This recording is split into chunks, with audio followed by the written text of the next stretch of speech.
The Lagos State Urban Renewal Agency LASURA, in line with its statutory mandate, continues to work tirelessly to revitalize and breathe new life into aging communities, informal settlements, and slum areas across Lagos State. Its core mission is to upgrade, improve, and regenerate such communities by providing critical infrastructure, enhancing environmental quality, and restoring the dignity of residents through well-planned interventions. In this light, 3 rural communities in Ibeju Lekki local government area, Ibeju-Agbe, Okegun Elekun, and Alakun Elepete, have been strategically identified for urban regeneration and infrastructure upgrades. These communities, like many others across Lagos, have experienced decades of underdevelopment, infrastructural decay, poor access roads, and inadequate amenities. Recognizing the urgent need for intervention, LASURA initiated a regeneration process, beginning with a community stakeholder meeting to engage, sensitize, and secure buy-in from residents and traditional stakeholders. The meeting served as a formal introduction of the regeneration project to the communities and was designed to provide accurate and transparent information on the scope and phases of the project, secure community participation, input, and cooperation, foster mutual understanding and alignment among stakeholders, traditional rulers, political leaders, and residents, introduce the appointed contractors and planning consultants to the communities, and finally, address concerns, expectations, and responsibilities during the project life cycle. The event was well attended and reflective of the importance attached to the project. Dignitaries and participants included community members and concerned citizens of Ibeju-Agbe, Okegun, Elekun, and Alakun Elepete. Traditional institution representatives included the Oba of Ibeju Lekki Kingdom, ably represented by High Chief Raji, along with other High Chiefs and local chiefs, women leaders, grassroots mobilizers, and youth representatives, political leaders including Honorable Abdul Majid Abdul Fatai Adebola, member representing Ibeju Lekki constituency in the Lagos State House of Assembly, Vice Chairman of Ibeju Lekki local government, Honorable Isiaka Iyo, represented the chairman. Officials of LASURA, led by Town Planner Okuni Musa, who represented the General Manager, Town Planner Anima Shao Oladimeji Sahid. Other LASURA officials in attendance included Town Planner Mrs. Funke Adegun, Director, Engineer Musa, Project Officer, Town Planner Lawal, Mr. Akolade Adedeji, Public Relations Officer, and other members, as well as planning consultants and contractors handling each project component. The event was co-anchored by the LASURA Public Relations Officer, Mr. Akolade Adedeji, alongside a community representative from Ibeju Lekki. The meeting commenced with an opening prayer to seek divine guidance for the deliberations and success of the proposed project.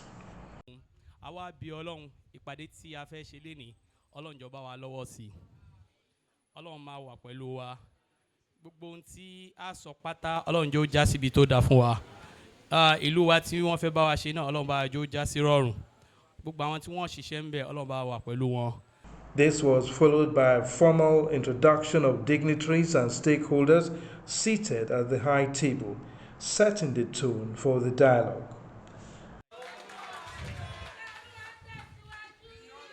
Olowa, ably represented by the Vice Chairman, Honorable Isiaka Iyo.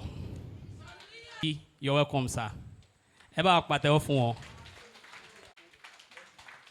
Very close to him is the Supervisor for Education, Honorable Temitope Ogungbo. You're welcome, sir. Also very close to him. The opening address delivered by the General Manager's representative, Town Planner Okuni Musa, standing in for the General Manager of LASURA, Town Planner Animasha Oladimeji Sahid, welcomed all participants and extended warm greetings on behalf of the agency. He acknowledged and appreciated the Executive Governor of Lagos State, Mr. Babajide Olushola Sanwo-Olu, for his unwavering commitment to grassroots development and for approving this regeneration initiative for the Ibeju Lekki communities. He also specially recognized the critical contributions of Dr. Olajide Abiodun Babajide, Special Advisor to the Governor on EGIS and Urban Development. Architect Bolahon Owoduni Oki, Permanent Secretary, Office of Urban Development, and Honorable Abdul Majid Abdul Fatai Adebola, the Chief Whip at the Lagos State House of Assembly, and the driving force behind the realization of the project in his constituency. Town Planner Okuni Musa explained that holding stakeholder meetings is an integral requirement in any meaningful and inclusive urban renewal process. He emphasized the need for community ownership of the project, urging the residents to view the proposed road upgrades and infrastructure provision as their own projects. He advised them to support the project officers and contractors at every stage of the implementation. He further appealed to the community leaders and residents to help caution the youths, popularly referred to as good boys, to desist from harassing or extorting contractors and workers during project execution. He noted that all parties had earlier consented to the road upgrade and now must work collaboratively to ensure smooth execution.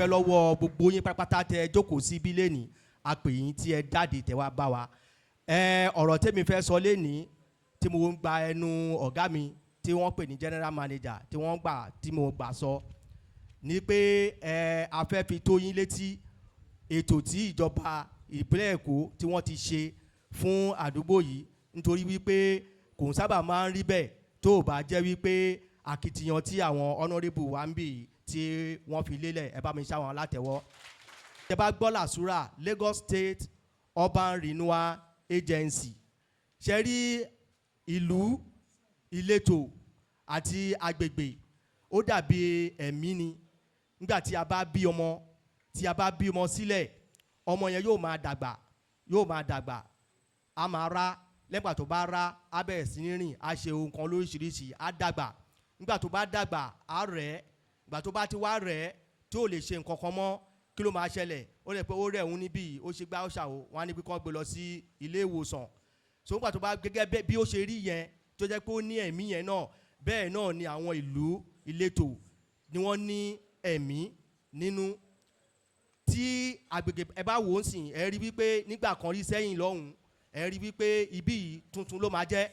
Ṣùgbọ́n bó bá ṣe ń dàgbà sí, tìlú ń dàgbà sí, lẹ máa rí pé àwọn nǹkan kan oríṣiríṣi wà tó yẹ pé kí wọ́n fi sí wọn láàárín láti lè jẹ́ kí inú àwọn tó ń gbé bẹ̀ yẹn, láti lè jẹ́ kí ìgbésí ayé wọn kó jẹ́ ìrọ̀rùn, kó dùn wọ́n nínú, kó jẹ́ nǹkan tí ìjọba gan fúnra wọn tí wọ́n nífẹ̀ẹ́ sí.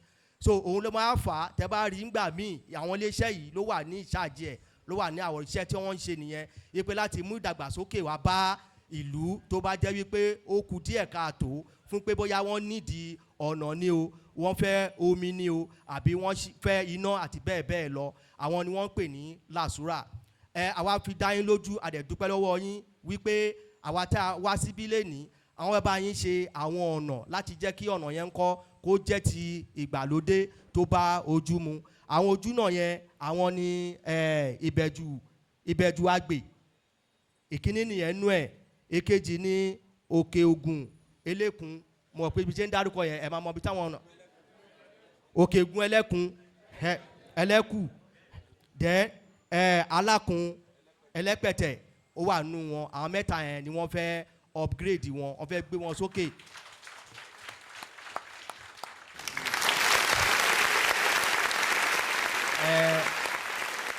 Adúpẹ́ lọ́wọ́ yín tẹ́ bá wa ṣá àwọn gómìnà wa tẹ́ bá wa ṣá wọn látẹ̀wọ́. Bí ibi táwọn náà bá wà ń sìn wọ́n máa gbọ́ wípé yes inú yín dùn fún àwọn ohun mèremère tí wọ́n fẹ́ ṣe fún yín bẹ́ẹ̀ yẹn. So nípa báyìí ẹ̀yin lè máa ń pòwe kan tẹ́ máa sọ wípé títa la máa ń kọlà tó bá jiná tán àdóge tó bá jọ̀wé ni ẹ̀foríjì mi sà. Nísìnyí àwọn èèyàn wa ẹ máa rí wọn lóríṣiríṣi nítorí pé. Honorable Abdul Majid Abdul Fatai Adebola corroborated the GM's representative and emphasized the non-compensatory nature of the project, stating categorically that any structure found obstructing the right of way for the proposed road construction will be demolished without compensation. He called for maximum cooperation from all townspeople, reiterating that disturbances from sound suppliers or area boys will not be tolerated under any circumstance. The honorable member extended his appreciation to Governor Sanyaolu for the impactful project and urged residents to remain law-abiding and community-focused throughout the project periods. Lẹ́ni inú mi dùn ayọ̀ mi kún na lie ó ti di kí n lẹ́ni ó ti di na true. Ìgbà tí kábíyèsí pè mí pé kí ló ń ṣẹlẹ̀ àwọn rí project tó ń lọ ní Ìwérékun A6 what happened to Ibeju A6 ọjọ́ ẹ̀ mú ń bọ̀ láti farm ni wọ́n ní pọ̀ ń fẹ́ rí mi mo á fún wọn sọ pé ẹ má wọrí egun tó kọ́ jó ni ìran ló máa wò nígbẹ̀yìn so ní agbára Ọlọ́run ba ọmọ wa ṣe títì ní Ìbẹ̀jú náà and ní Ìbẹ̀jú A6 now inú mi dùn láti sọ pé títì mẹ́ta lẹ́kan ṣoṣo ni ìjọba ìpínlẹ̀ Èkó fẹ́ ṣe. Gẹ́gẹ́ bí director ṣe ká Ibeju-Agbe starting from Ibeju bus stop títí dé Ebite Ìbàní ibi tó take measurement yẹn dé tí Okegun balẹ̀ Okegun Elekun it cross across Okegun balẹ̀ Okegun Ogunlana and Okegun Alausa ó join 3 communities together ni so ti Alakun ó bẹ̀ láti bus stop débi etí Afálọ́hun ni ibẹ̀ ni yẹn take measurement yẹn dé. Ìjọba tó dẹ̀ ń ṣe léyìí kí ló yẹ ká ṣe fún wọn ó yẹ ká dúpẹ́ pọ̀ lọ wọn ni gómìnà wa jẹ́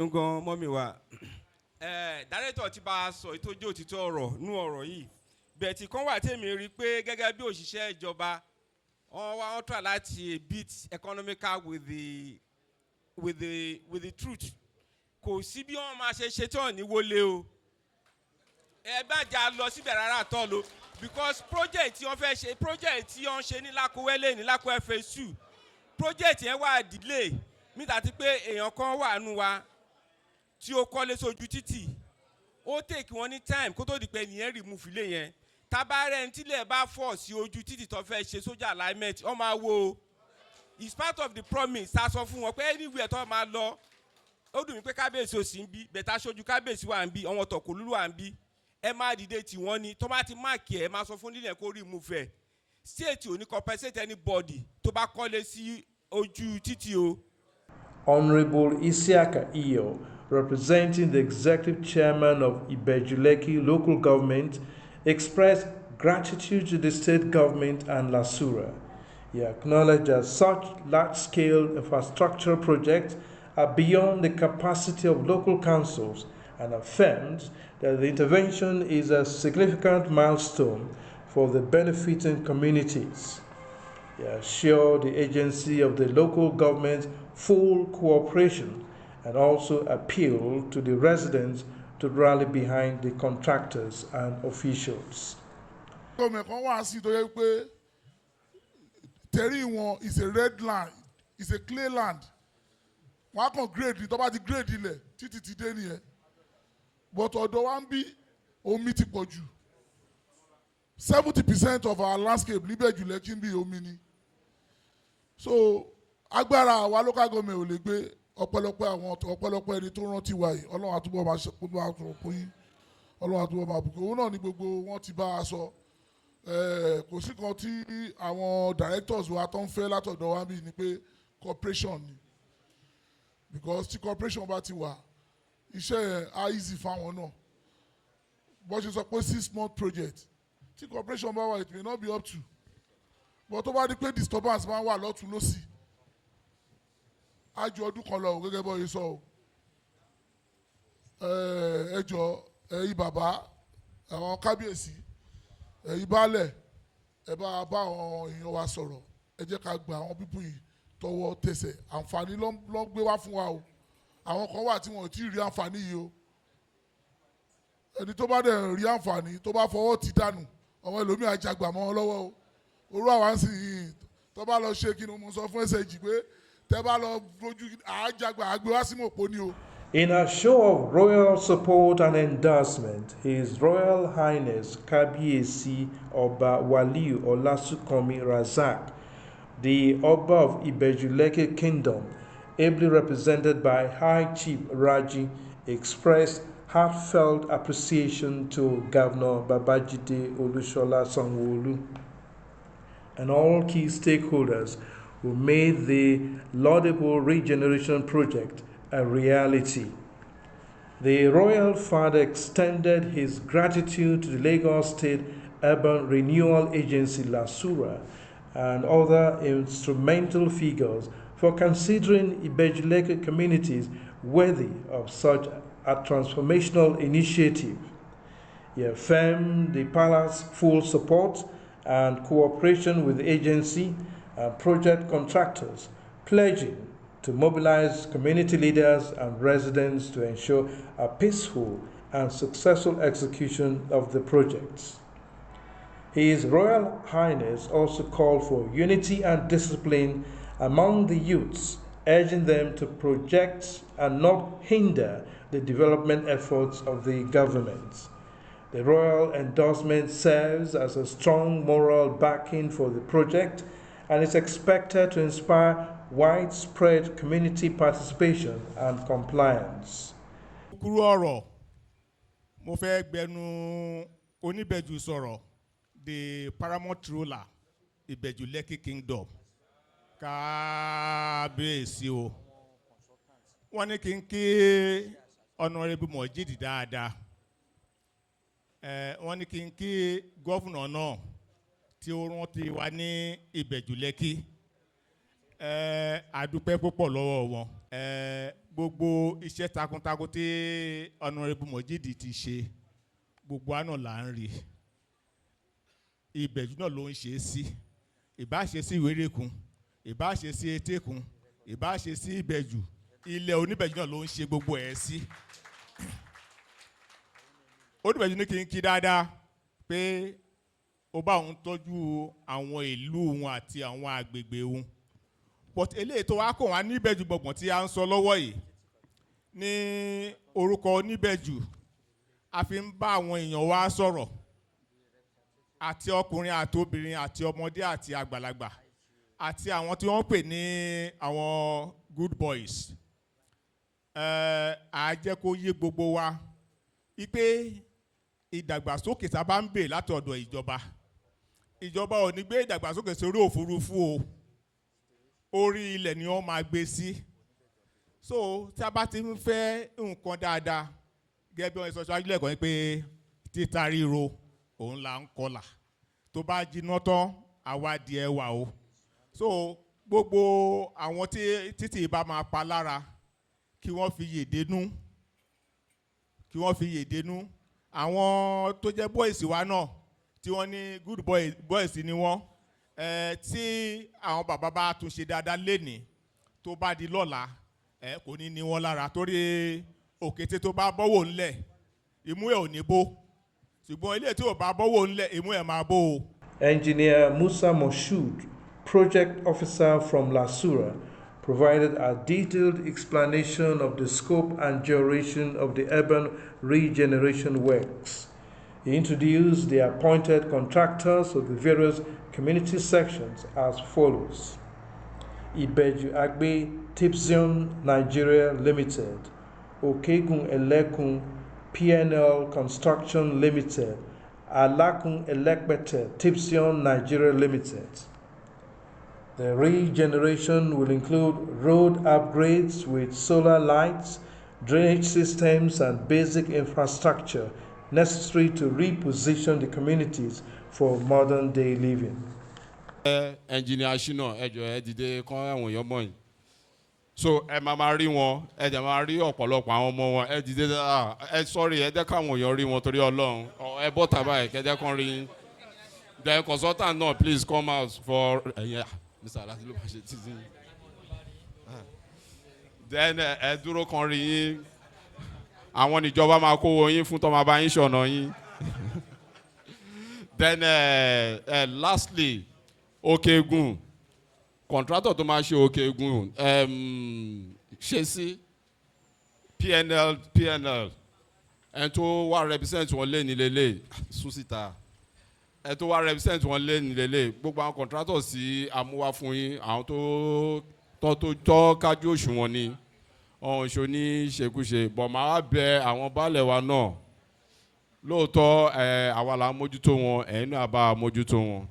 Town Planner Lawal, representing LASURA's planning unit, offered insight into the spatial and planning aspects of the project.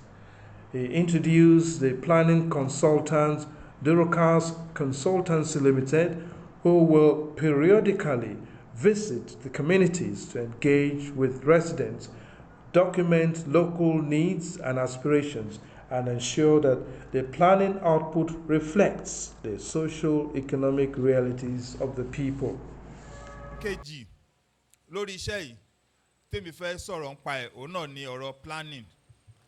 Ṣé rí wọ́n ní tí a bá plan, that is tí a bá plan and plan láti fail ni àdẹ̀ ní fail lápá àníkùnà lágbára Ọlọ́run.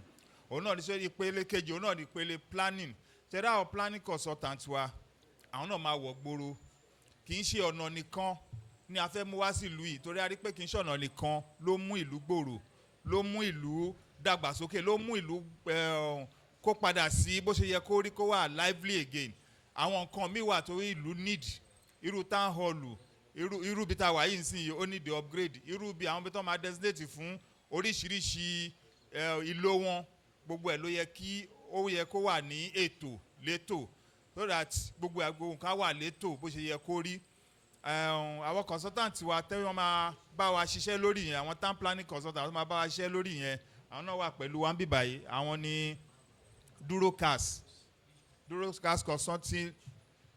Consultancy Limited wọ́n wà pẹ̀lú wa àwọn rèé ṣẹ́jà pàtẹ́ fẹ́ jẹ́ ayé wọn sí ẹ máa rí wọn wọ́n á máa wá ní sí ojúlé sójúlé wọ́n á máa wá fi ọ̀rọ̀ wá lẹ́nu wò pé. Following the presentations, open floor contributions and questions were entertained. Residents voiced their concerns, expectations, suggestions, and appreciated all behind the project, with a special thanks to Governor Babajide Sanwo-Olu. Wá padà sórí ọ̀rọ̀ Alakun, èmi ọmọ Alakun ni mí, Igandoro community, ibẹ̀ ni mo ti jáde, mo wá jẹ́ Ọ̀pẹ̀mọlúwa Oníbẹ̀jù. Mo kí gbogbo àwọn olóyè mi pátápátá àti gbogbo àwọn baálẹ̀-baálẹ̀. Ẹ̀yin òṣìṣẹ́ ìjọba, the promotion of this year you will not be left out. Ẹ máa ṣàmì dáadáa. Ṣé rí ìntànídìí Alakun mẹ́ta ni? Ẹ gbọ́ pé igi mẹ́ta ni Ìbẹ̀jù, ìkan ń sowó, ìkan ń soyùn, ìkẹta ń sọ àlárí bàbá aṣọ. Ọmọ aníhun tó yìnbó ò ní. Èyìnbó olórùka èlé. àbí wọ́n lórúkà ilé ẹ jẹ́ kí n fi ẹ̀yẹ lẹ̀. Honourable, à ń fẹ́ iléèwé ní Alakun secondary school ó ti wà ńlẹ̀ ilẹ̀ tá a máa fún yín ó ti wà ńlẹ̀ already ẹ bá wa ṣiṣẹ́ lé lórí. Ẹlẹ́ẹ̀kejì ọjà àpá náà a ti ní ilẹ̀ ńlẹ̀ kẹ́kàn bá wa ṣe ìwé ẹ̀ ní iléèwé ọjà gbogbo ilẹ̀ àti fi sílẹ̀ tí àwọn èèyàn yín bá wá irọ́ wọn bàbá wa tán náà máa ṣe inspection yẹn kò ní láyín lóògùn rárá kákan mú yín lọ síbẹ̀ pé ilẹ̀ ọjà rè ilẹ̀ iléèwé rè ẹ jẹ́ ẹ bá wa ṣe ìwé ẹ̀ ní kíákíá. ní Ẹlẹ́pẹ̀tẹ̀ náà àti àmàkì ilẹ̀ fún school I need the school Ẹlẹ́pẹ̀tẹ̀ a dẹ̀ tún ní the health center ní Ẹlẹ́pẹ̀tẹ̀ so àwọn nǹkan tí a need níbẹ̀ iná many things best la need a mọ̀ wípé a room was not built in a day. gbogbo tí a ti bá fẹ́ ṣe lókègùn Ẹlẹ́kù ní Òkègùn generally ní problem a fún yín ní 100% support láti Òkègùn Ẹlẹ́kù wa. Bákan náà lórí ọ̀rọ̀ ọ̀nà ẹ bá wa ṣe kó dáa Ọlọ́run ràn yín lọ́wọ́. Nǹkan kan dẹ̀ tún jẹ wá níyà lókègùn primary school wa lókègùn 1949 náà ti dá sílẹ̀.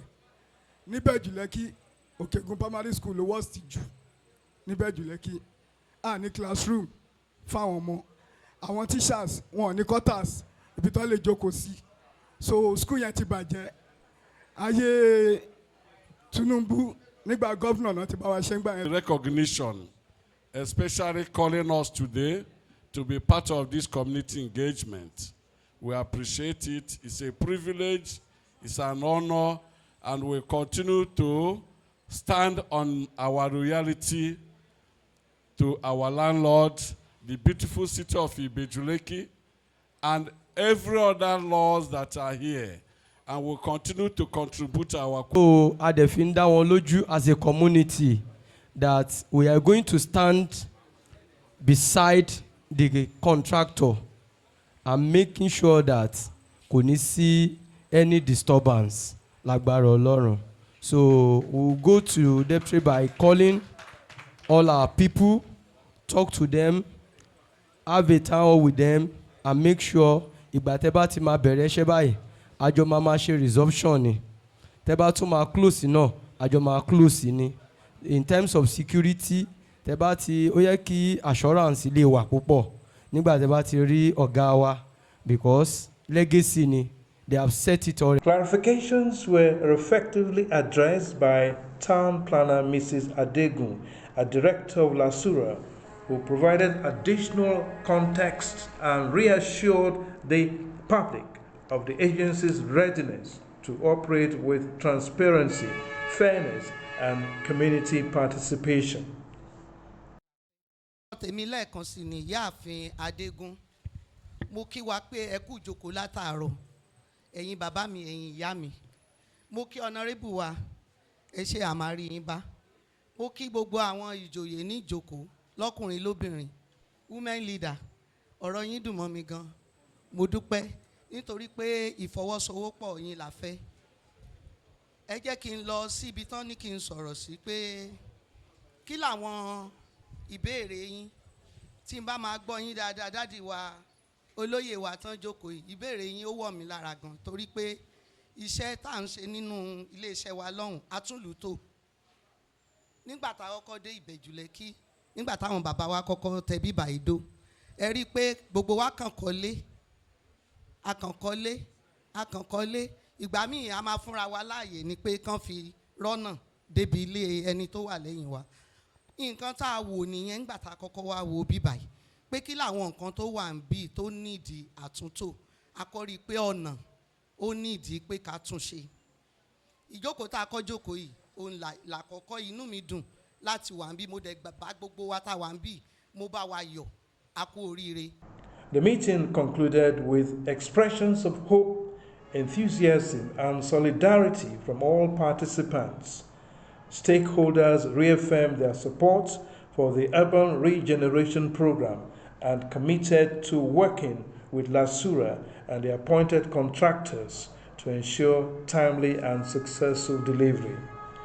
The event was formally closed with a closing prayer, followed by the distribution of well-packaged lunch packs to all attendees.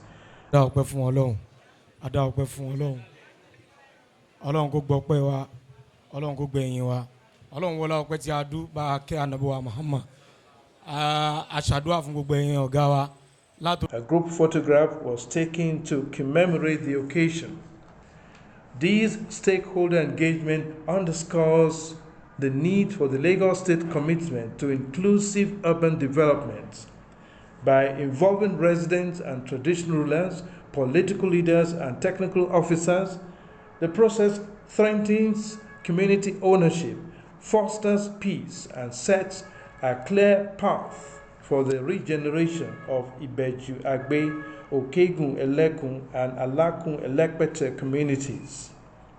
The project aligns with Governor Sanwo-Olu's Themes Plus agenda and further reinforces LASURA's role in ensuring balanced, sustainable, and people-centered development across Lagos State.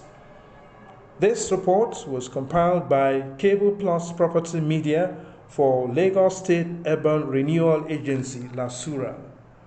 For your next engagement, Cable Plus Property is at your doorstep.